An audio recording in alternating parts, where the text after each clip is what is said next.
Nous sommes maintenant à Mazingarbe, commune de 7000 habitants, située au pied d'Ancien Terril, en plein bassin minier. Nous nous rendons à la maison des Trois Cités, un centre social où vous allez le voir, ça bruisse d'activité.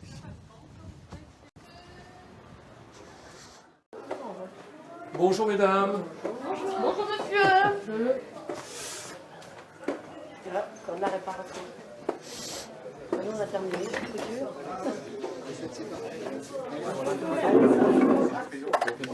Alors messieurs, qu'est-ce que vous fabriquez? Actuellement, on est en train de remonter un batteur ménager.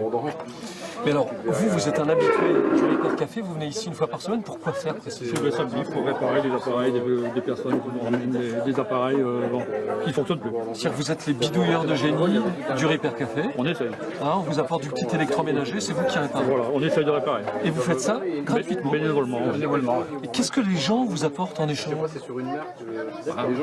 Leur bonjour en arrivant. Bonjour et puis merci. Et puis voilà. C'est tout ce qu'on demande. Voilà. Bon, eh ben merci et bon courage. Merci.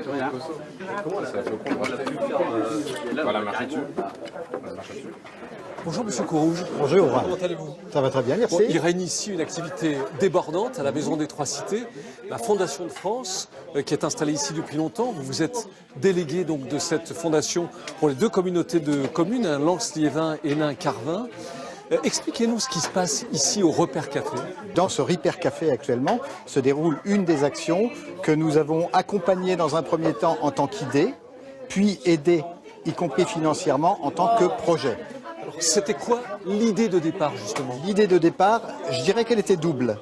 Nous avons lancé nos opérations en 2014, à la fin de 2014, et lorsque nous avons lancé notre premier appel à idées et à projets, il s'est trouvé que le centre social dans lequel nous sommes, celui de Mazingarbe, partageait cette envie de faire en sorte que les habitants eux-mêmes puissent construire quelque chose. Le principe, c'était vraiment de partir de la base du désir des habitants. Absolument. Ce qui était nouveau pour la Fondation de France. Ce qui était nouveau, la Fondation de France inclut dans l'ensemble de ses appels à projets une dimension participative. Là, la volonté, c'était vraiment de mettre le citoyen au cœur du projet. La volonté, c'était, constatant qu'il y a des territoires où visiblement il y a un certain nombre de besoins, mais où nous avions peu de réponses à nos appels à projets, de faire en sorte que nous ayons des idées et des projets qui viennent de la base elle-même pour les accompagner de telle sorte que ça devienne de réels projets. Alors je disais tout à l'heure, ici c'est le Repair Café chaque semaine.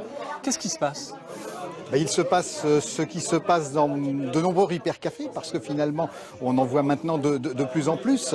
Des expériences comme les Repair Cafés, comme les jardins partagés, sont des expériences qui se multiplient, parce que ce sont des occasions parfaites de faire en sorte que des habitants qui ne sont pas habitués à être en premier plan puissent partager leur savoir, puissent partager leur savoir-faire, puissent apporter quelque chose aux autres et puissent participer à la construction de solidarité finalement. Et donc là, le principe, c'est que les gens apportent des objets du quotidien à réparer, qu'on les répare gratuitement et qu'en contrepartie, les personnes apportent un peu de service et de savoir-faire. Voilà, c'est ça. Et la convivialité qui est une dimension importante de ce projet.